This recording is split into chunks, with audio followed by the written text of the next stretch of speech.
salue dans le nom puissant de notre Seigneur, notre Sauveur Jésus-Christ. Ce matin, le Seigneur bien-aimé nous a mis à cœur 3 versets du chapitre 6 de l'Épître aux Romains. Il s'agit de Romains 6, verset 7 et verset 8. Il est écrit, je lis au nom puissant de notre Seigneur, notre Sauveur Jésus-Christ.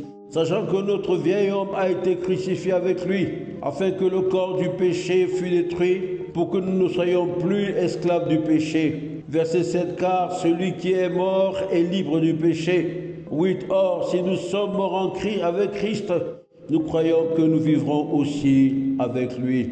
Sachant que, verset 9, sachant que Christ ressuscité des morts ne meurt plus, la mort n'a plus de pouvoir sur lui. Bien-aimé, l'Église vient de commémorer la semaine de la passion de Christ, les souffrances endurées par Jésus-Christ à notre place. Oui, l'Église se souvient avec action de grâce les souffrances atroces endurées par notre Seigneur, notre Sauveur, et des souffrances insoutenables, inimaginables, que personne d'autre peut endurer comme il a fait. Et très souvent, nous sommes saisis d'une profonde tristesse.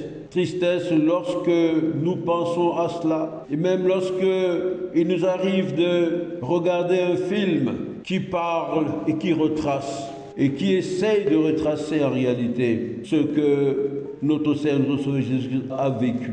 Mais à bien y regarder, au-delà de la tristesse que nous ressentons, la croix doit être également vue comme le point de passage obligatoire qui nous mène vers la liberté, vers la victoire. C'est ce deuxième aspect qui met en lumière la puissance de l'œuvre accomplie à la croix par notre Seigneur Jésus-Christ et Sauveur Jésus-Christ que nous voulons faire ressortir et célébrer à cause de son impact ô combien grand dans nos vies spirituelles et dans nos vies physiques. D'où le thème ce matin, célébrons l'œuvre accomplie par Jésus-Christ à la croix. Célébrons l'œuvre accomplie par Jésus-Christ à la croix.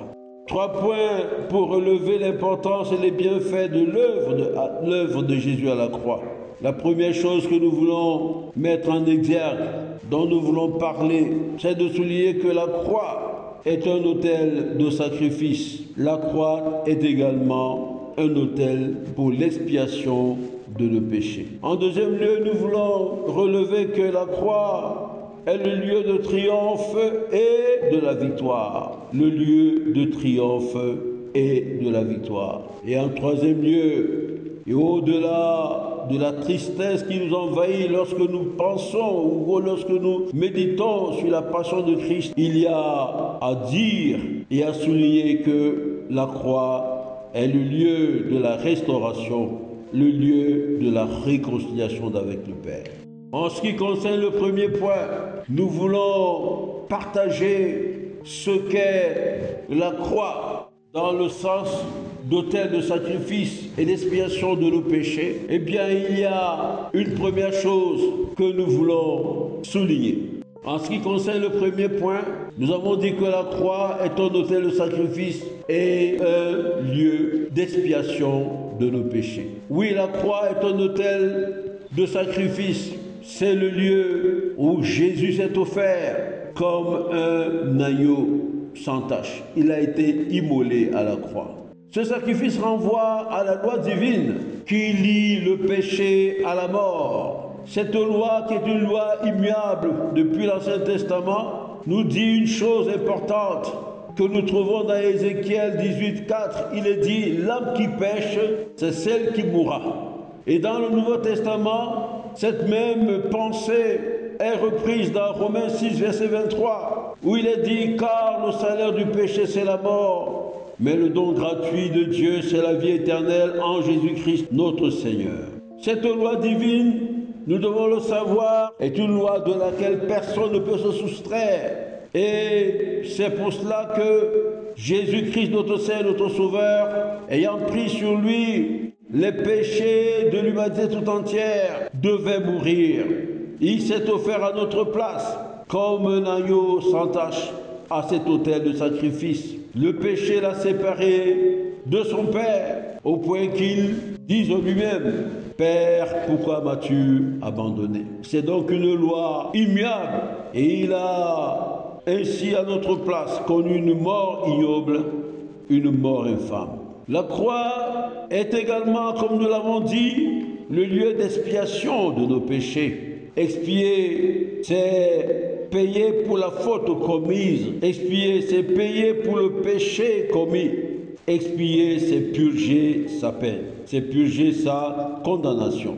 Et Isaïe 53, 5 nous montre que Jésus à la croix a expié à notre place nos péchés. Il est dit dans Isaïe 53, verset 5, « Le châtiment qui nous donne la paix est tombé sur lui, et c'est par ses meurtrissures que nous sommes guéris. » Eh bien, bien-aimés, à cet autel de sacrifice et d'expiation de nos péchés, le Seigneur Jésus a payé le prix pour nous et a payé le prix à notre place. La deuxième chose que nous devons souligner quand nous pensons à la croix, c'est que la croix, au-delà des souffrances endurées par Jésus-Christ et à travers ces souffrances, eh bien la croix est le lieu de triomphe qui génère notre victoire. Et on le voit à plusieurs niveaux. La première chose qu'il convient de souligner, c'est que Satan et ses forces sont défaits à la croix. C'est à la croix qu'ils sont défaits. C'est ce que souligne Colossiens 2, verset 15. Il est dit qui, Jésus, a dépouillé les dominations et les autorités et les a livrées publiquement en spectacle, en triomphant d'elles par la croix. La deuxième chose qu'il faut relever, c'est que c'est à la croix que nous avons reçu notre délivrance des griffes de Satan. La délivrance de toutes sortes de maux liés à la présence de Satan dans la vie des uns et des autres. Les frustrations, les maladies, les souffrances, les destinées brisées, les liens de servitude, eh bien tout cela a été détruit à la croix. Et c'est pour ça qu'il est dit, par ces meurtrissures, les meurtrissures de Jésus, nous sommes guéris. À la croix, bien-aimé, il faut bien le noter, la force du péché a été brisée. Je dis bien brisée. Le péché est rendu sans force. Alors que nous ne pouvions pas résister au péché, désormais, Jésus a brisé cette force du péché et nous donne la capacité aujourd'hui de résister à la séduction du péché et nous donne la capacité de fuir le péché et d'éviter le péché. Bien-aimé, autre chose également importante, c'est à la croix que la mort est détruite. On le voit dans 1 Corinthiens 15, au verset 55, il est dit « Ô mort, où est ta victoire? Ô mort, où est ton aiguillon ?» Et au verset 57, il est dit « Grâce soit rendue à Dieu qui nous donne la victoire par notre Seigneur Jésus-Christ. » Bien-aimé, à la croix également, à la suite de l'expiration de notre Seigneur Jésus-Christ, eh bien le voile de la séparation avec le Père a été déchiré. Oui, à travers le corps de Jésus brisé à la croix, eh bien on voit que le voile du temple qui séparait les lieux saints d'avec les lieux très saints, eh bien ce voile a été déchiré. Désormais, nous avons accès directement au Père, au nom de Jésus-Christ. Bien-aimés, l'œuvre accomplie par Jésus à la croix pour nous, à travers les souffrances qu'il a endurées, eh bien, est immense. Que le nom de l'Éternel soit glorifié. Et nous devons rendre à Dieu, à notre Père, d'infinies actions de grâce pour ce qui a été fait pour nous. Eh bien, en troisième lieu, nous voulons souligner que la croix est le lieu de la réconciliation avec le Père. Nous avons été réconciliés avec le Père. Dieu était en Christ, réconciliant le monde avec lui-même. Réconciliant le monde avec lui-même. Et ça, c'est l'œuvre de la croix. C'est l'œuvre à la croix. L'œuvre accomplie à la croix par notre Seigneur, notre Sauveur Jésus-Christ, qui nous a rachetés par son sang précieux versé pour nous. L'œuvre de la rédemption. Et par ce précieux sang, nous sommes purifiés de toute souillure et de tout péché. C'est à la croix également que nous avons été justifiés.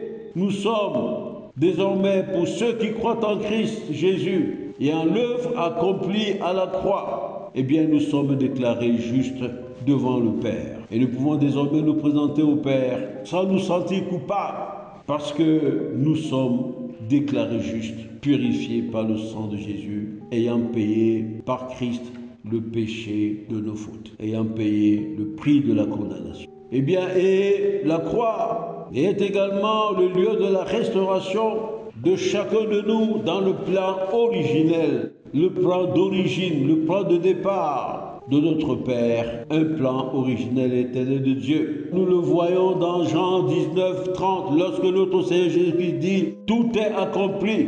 Nous sommes restaurés dans les grâces et les bénédictions que le Père Tout-Puissant a préparées pour nous depuis la fondation du monde. Bien-aimés, au moment où nous célébrons, nous commémorons l'œuvre de la croix, l'œuvre accomplie par notre Seigneur, notre Sauveur Jésus-Christ, au moment où nos cœurs sont meurtris à méditer les souffrances qu'il a endurées pour nous, nous ne devons pas oublier que c'est là le passage obligé qu'il devait emprunter. Mais au bout de ce passage, au bout de ce chemin, nous entrons, nous parvenons à la victoire et à la liberté, à la réconciliation de notre Père, à la restauration, tout ce que le Père a préparé pour nous depuis la fondation du monde.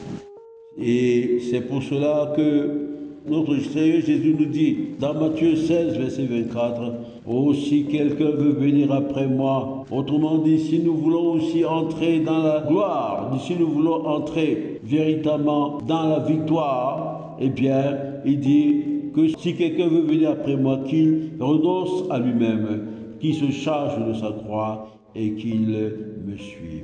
Seigneur, nous voulons te rendre infinies actions de grâce pour ce que tu as fait pour nous à la croix. Que ton nom soit glorifié à tout jamais. Bien-aimé, la croix, c'est le chemin de la victoire et de la réconciliation avec le Père au nom de Jésus. Sois donc prêt à porter ta croix. Sois prêt à tenir ferme dans la foi. Sois prêt, bien-aimé, à ne jamais renoncer à ta foi à cause des tribulations que l'ennemi veut t'imposer.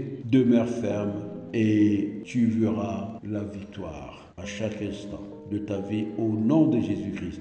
Amen. Bien-aimés, nous espérons que vous avez été bénis. Pour toutes questions et sujets de prière, bien vouloir nous contacter sur nos différentes plateformes. Nous avons reçu gratuitement et nous partageons gratuitement selon l'instruction du Seigneur. Matthieu 10, verset 8. Que le nom de l'Éternel soit glorifié. Soyez bénis au nom puissant de Jésus-Christ. Amen.